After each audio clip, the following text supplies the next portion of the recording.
Eu acho que esta fotografia é muito curiosa.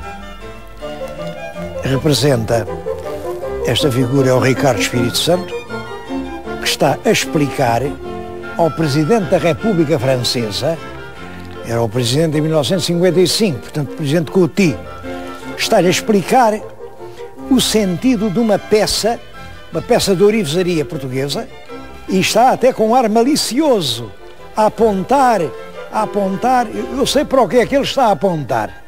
Está a apontar para o gomil que tinha a água com que as princesas se lavavam. O gomil é este, o estojo de toilette é este, e tudo isto estava exposto em Paris. Está aqui o catálogo da exposição, a exposição de ourivesaria portuguesa e francesa, que se fez em Paris em 1955. Esta exposição foi um dos acontecimentos mais importantes da propaganda de Portugal no exterior. Foi uma exposição que teve um sucesso enorme.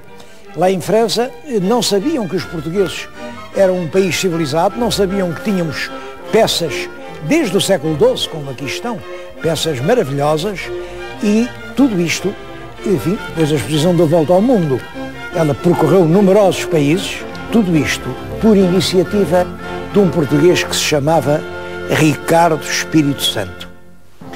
É de Ricardo Espírito Santo que eu hoje lhes quero falar. Ricardo do Espírito Santo da Silva.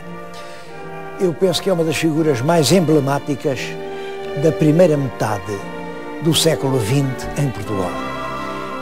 Nasceu exatamente em 1900, primeiro ano do século, 1900, morreu em 55, portanto, relativamente novo. Em 1955 teve um problema, fizeram uma operação ao estômago, mas logo a seguir à operação surge um infarto de miocárdio e matou, portanto, uma morte quase súbita. Nesses 55 anos, ele conseguiu ser um dos homens mais famosos que havia em Portugal, Dr. Ricardo Espírito Santo. De certo modo, se nós procurássemos encontrar uma figura emblemática para aquele período a que se chama Estado Novo, essa figura seria exatamente Ricardo Espírito Santo Silva. Em muitos aspectos, ele personifica o espírito político dessa época. É, de certo modo, um símbolo, e é nesse sentido que eu lhes vou falar de Ricardo Espírito Santo Silva. Eu tenho nas mãos um livro que saiu o ano passado. Acho curiosa a fotografia da capa, porque a fotografia da capa é de um grande fotógrafo do tempo. Mas reparem no seguinte: o fotógrafo deixou-lhe o rosto na sombra e só fez brilhar a cabeça. Bom, isto já por si era um elogio, isto queria dizer, ele tinha uma grande cabeça. Bom, e isso tinha. Ele nasceu no seio de uma família burguesa, uma família pequeno-burguesa. O pai tinha uma loja já na rua Augusto, na Baixa, uma loja de papéis de crédito. Nessa altura, o Estado emitia constantemente empréstimos públicos, portanto, ações, obrigações do Tesouro, que se vendiam por um preço, depois, claro, depois desvalorizavam-se, compravam-se mais baratas, depois numa alta da bolsa tornavam-se a vender. Bom, ele tinha uma lojinha de papéis de crédito. Esse cambista teve 4 filhos, 3 rapazes. Este é o Ricardo, este é o Manuel, este é o José, uma filha, a Maria, mais velha. Devo dizer que estes 3 filhos, o Ricardo Espírito Santo, o Manuel Espírito Santo e o José Espírito Santo, foram indivíduos excepcionalmente dotados. E dotados exatamente para o negócio do pai, para o negócio das finanças, do dinheiro. Eles eram verdadeiros engenheiros da finança.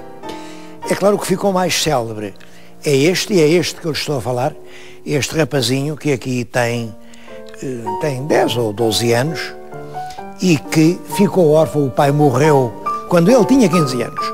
Ele tinha 15 anos, portanto foi o irmão José, quem tomou conta da pequena casa de câmbios, rapidamente transforma-a numa casa bancária e é daí que nasce também depressa o Banco Espírito Santo. É o Banco Espírito Santo que constitui a base económica que faz a grandeza da família. Bom, mas se fosse só o banco, hoje Ricardo Espírito Santo era um banqueiro. Os banqueiros, enfim, fazem grande figura no seu tempo, mas depois nunca passam à história. Não foi por ser banqueiro que Ricardo Espírito Santo se tornou uma figura notável em todo o país. Foi por ser um homem amante da cultura, por ser um colecionador exímio, por ser um protetor dos artistas e, fundamentalmente, por amar profundamente a pátria em que nasceu. Era de uma família remediada, mas uma família que nunca tinha assim mostrado gosto por coisas da arte nem pela cultura, e o pai morreu quando ele tinha 15 anos. Bom, o pai morreu, o rapaz e o irmão José tiveram que tomar conta na loja, portanto ele não pode fazer nessa altura estudos superiores, vem a formar-se, mas é mais tarde, estudando à noite e trabalhando todo o dia. Começa a trabalhar aos 15 anos e é aos 16 que ele faz a sua primeira compra. É ele próprio que conta isso. Ele encontrou aí, num sítio qualquer, numa alforja, um velhíssimo tapete. Um tapete que ele viu que era ponto de arraiolos, embrulhou-o cuidadosamente e debaixo do braço, como um tesouro, levou-o para casa. O tapete é este. É claro, os irmãos fizeram a imensa troça dele. É farrapeiro, olha lá o que tu gostas. Bom, o tapete é realmente uma peça, enfim, sem preço isto. É uma peça do século XVII, em ponto de arraiolos, e está aqui, é a primeira relíquia que ele comprou. Depois disso, gostou logo muito das coisas portuguesas e tudo quanto lhe parecia muito antigo e bem português. Olha, móveis de pau santo, retratos, mesas de encostar, tudo isto, todo o seu dinheiro, em jovem, é para comprar antiguidades.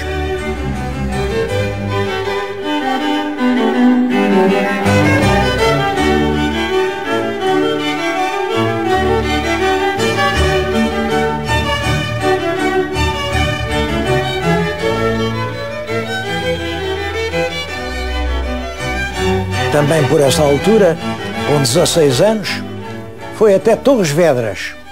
Viu lá numa montra esta peça, uma caixa de tartaruga, e guarda um faqueiro.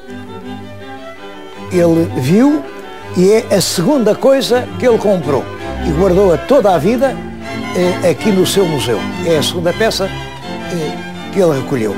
Nessa altura já se interessava por móveis, por tudo. Agora estamos aqui nos andares do museu, onde abundam coisas antigas. Por exemplo, este armário é uma peça portuguesa, toda inspirada nas pinturas orientais. A estrutura do armário é bem portuguesa, a tradicional, sugere muito século XVII. A pintura é uma pintura acharoada, inspirada dos motivos chineses. Eu digo que o armário é histórico por isto. Serviu de modelo aos armários que, exatamente por sugestão do Dr. Ricardo Espírito Santo, foram feitos para a Embaixada de Portugal no Rio de Janeiro, a Embaixada de São Clemente. São armários iguais a estes, que estavam cheios, lá em São Clemente, estavam cheios de louça da Companhia das Índias.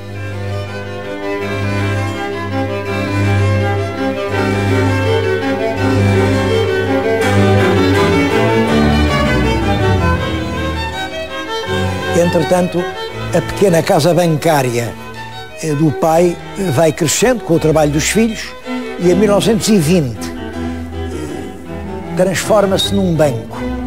É o Banco Espírito Santo. Hoje é o BES, Banco Espírito Santo. Esse banco também vai aumentando constantemente. A certa altura, o Banco Espírito Santo está no centro de muitas atividades económicas fundamentais para Portugal. Está na base da SACOR, olha, da Casquel, que é a grande companhia agrícola. O Hotel Ritz é feito com o apoio do banco e é uma ideia a pé do próprio Dr. Ricardo Espírito Santo. Os combustíveis do Lubito, os algodões de Moçambique, tudo isso são iniciativas do grupo do Banco Espírito Santo. E o banqueiro continua apaixonado pela sua ideia de comprar, quer peças de arte, ele interessa-se muito, sobretudo pelo mobiliário francês do século XVII e XVIII, e pelas coisas portuguesas, principalmente pelas coisas portuguesas que foram roubadas de Portugal. Porque aí, quando vieram as invasões francesas, depois quando retiraram, levaram tudo quanto puderam. Depois das invasões francesas, tem sido, enfim, uma saída constante de tesouros que aparecem, às vezes, em leilões, os grandes leilões em Londres, nos Estados Unidos, e ele, onde quer que aparecesse uma peça que tinha sido portuguesa ou que tivesse relação com Portugal, ele comprava. Estou-lhes a falar diante de uma peça extraordinária, é uma tapeçaria encomendada pelo rei Dom Manuel, era um conjunto de várias tapeçarias. Em Portugal, creio que existem duas de todo o conjunto, que é uma espécie de festa, de alegria, da chegada dos portugueses à Índia. Vêem-se ali, enfim, animais exóticos, estão um cortejo de girafas, isto é para festejar a chegada de Vasco da Gama à Índia. Imaginem a importância imensa que tem uma coisa destas. Encomendada, portanto, em turnê nos Países Baixos pelo nosso rei Dom Manuel, nos primeiros anos do século XVI. Creio que em 1504 é esta glorificação da chegada dos portugueses à Índia. Bom, mas ele compra muito mais coisas. A certa altura tem que mudar de casa, tem que arrendar a casa para meter todas as coisas que vai comprando e que não lhe cabem em casa, até que surge uma ideia.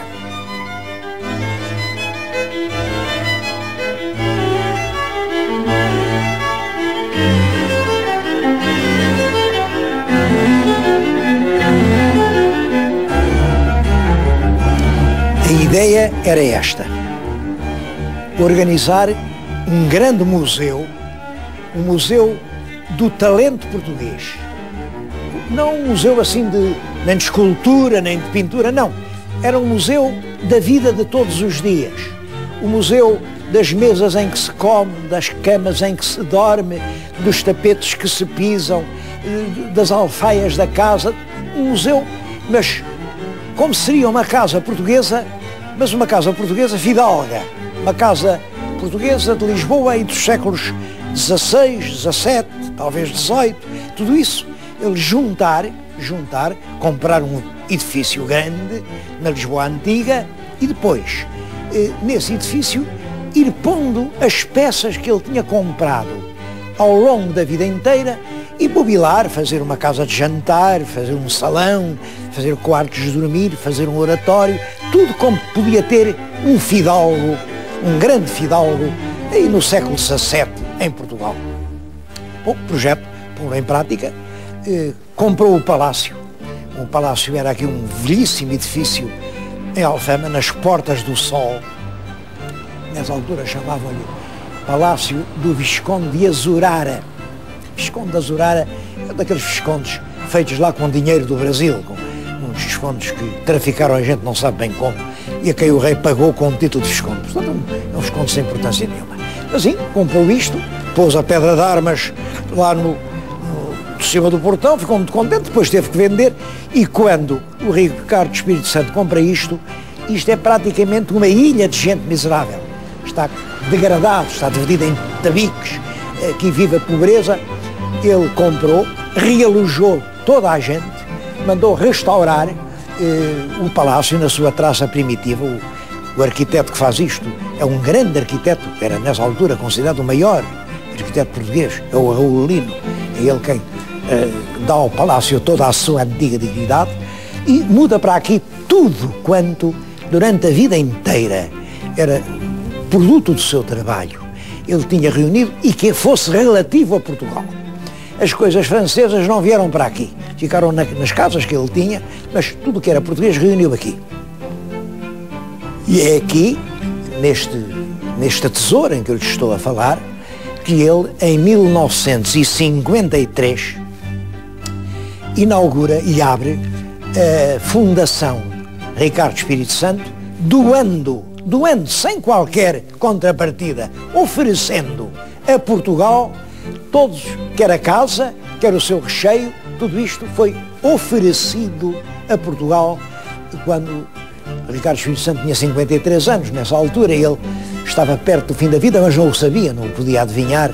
Mas mais do que isso, ele tinha pena que estas maravilhas, olhem para esta mesa, isto é uma coisa realmente maravilhosa, pois ele tinha pena que isto já não há quem faça, quem é que vai fazer embutidos destes? Não, então resolveu criar oficinas dos antigos ofícios, oficinas nas quais ensinasse hábeis trabalhadores a realizar peças de mobiliário ou encadernações ou douradores, enfim, todos os velhos ofícios. Ele, aqui ao lado, arranjou outro prédio e estabeleceu lá essas oficinas. Vamos agora dar uma volta em algumas dessas oficinas que continuam a trabalhar 50 anos depois da morte do fundador.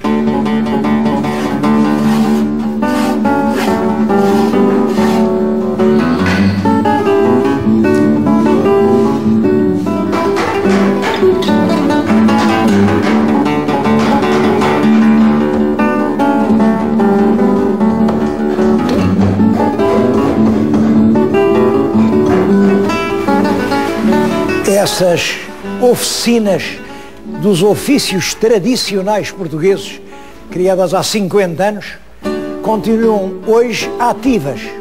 Eu estou agora a falar-lhes na oficina de marcenaria. Estão aqui mestres no seu ofício, usando os métodos realmente dos velhos artesãos portugueses. Olha, isto que está aqui junto de mim é uma pequena mesa de apoio. Vai sair uma cópia rigorosamente igual a um móvel português do século XVIII. Vai ficar como este que estão a ver.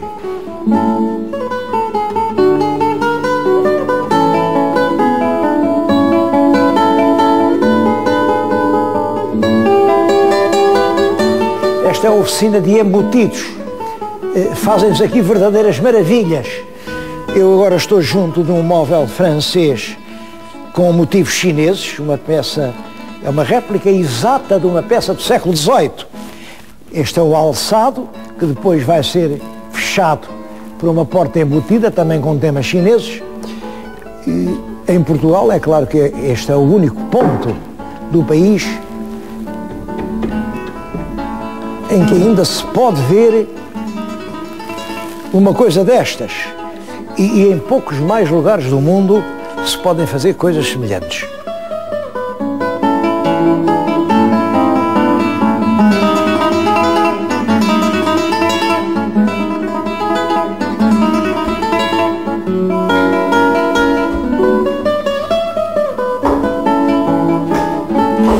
Na oficina de entalhador trabalha-se agora, entre outras coisas, numa reprodução da janela do convento de Cristo em Tomar. Já está pronta a peça, como sabem, debaixo da janela há um busto humano que parece aguentar sobre os ombros, em todo o seu peso, aquele monumento. Bom, há muitas teorias, dizem que é isto, que é aquilo. Eu penso que isto representa o próprio povo português. O povo que, com a sua força, realizou a expansão de Portugal no mundo. Em todos os pormenores, tenho aqui o cimo, esta é a parte de baixo, o cimo é a coroa portuguesa, em cima do escudo das 5 quinas. Já fizeram uma outra janela de Cristo, imaginem, para um convento de Macau.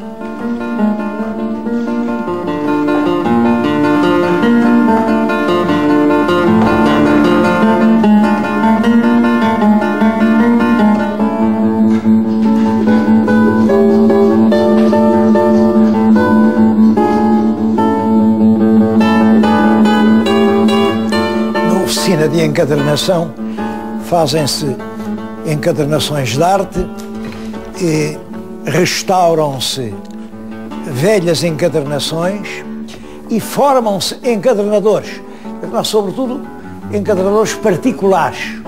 Os profissionais não vêm aqui e é pena, porque realmente a arte da encadernação, além de ser muito bem paga hoje, permite a arte do livro, o gosto do livro, mas hoje em Portugal já quase não há encadernadores.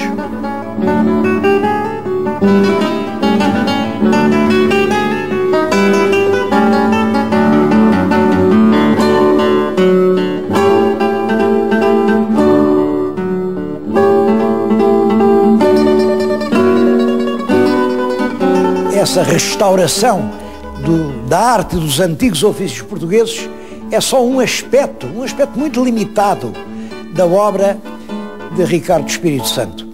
Ele foi um mecenas, chama-se mecenas aos protetores da arte, porque era o nome de um cavaleiro romano, um cavaleiro do tempo de Augusto, vivia numa cidade que ainda hoje é lindíssima, Arezzo, e tinha uma grande influência junto do imperador. E usou toda essa influência para conseguir que o imperador protegesse grandes artistas. Foi por isso que, por exemplo, o Virgílio pôde publicar a sua obra. Ao nosso Camões faltou um mecenas. E Ricardo Espírito Santo foi mecenas de muita gente. Ajudava as pessoas que ele entendia que tinham talento. Casos que toda a gente conhece, por exemplo, Eduardo Malta. Ele apaixonou-se pela pintura do Eduardo Malta, publicou-lhe livros, foi ele quem lançou o Eduardo Malta e enfim, fez dele um pintor de renome mundial. Amália Rodrigues. Amália Rodrigues começa a sua vida como uma cantora nos bairros populares de Lisboa e é ele quem compreende que aquela mulher tem muito talento e pode ir muito longe. E foi realmente com a assistência dele e a proteção artística que a Amália se faz também uma cantora que enfim, todo o mundo conheceu. O Luís Reis Santos, por exemplo, o grande crítico de arte, o Fernando Pamplona, tudo são grandes figuras da cultura portuguesa que devem o seu triunfo à proteção de Ricardo Espírito Santo. Foi, além disso, um homem de desporto. Ele foi campeão nacional de golfe, foi campeão nacional de ténis. Era um homem de uma grande elegância, era um grande senhor. Olhem, o Leitão de Barros, um homem cheio de talento, que ainda o conheci, dizia que aqui era a Academia do Artesanato, porque ele compreendia que o artesanato é que dá a medida do valor de um povo. O que é que os portugueses fazem? O que é que a gente pode levar de lembrança? Bom, há uns cestos, há uns barros, eu bem sei, há coisas muito boas, claro. Tenho que falar dos bordados da Madeira, que são notáveis, tenho que falar realmente na porcelana da Vista Alegre, que é muito notável, alguns bordados lá de cima do norte, mas de um modo geral, o artesanato português deixa uma tristíssima ideia das capacidades do nosso povo e ele tentou corrigir isso. É claro, em tudo isso, ele é um símbolo de uma época. Pode-se dizer isso já não é muito oportuno, pois cada homem pertence inexoravelmente ao seu tempo. Eu já uma vez disse, um pouco dramaticamente, que todos nós somos crucificados. Estamos crucificados no tempo em que vivemos. Ricardo Espírito Santo é o expoente de uma época. É o expoente do Portugal dentre as duas guerras. É o expoente de um Portugal que olha com saudade do passado. É o expoente de um Portugal que tenta conservar como tesouros todos os seus valores de outrora. Nesse sentido, é um português que não pode ser esquecido.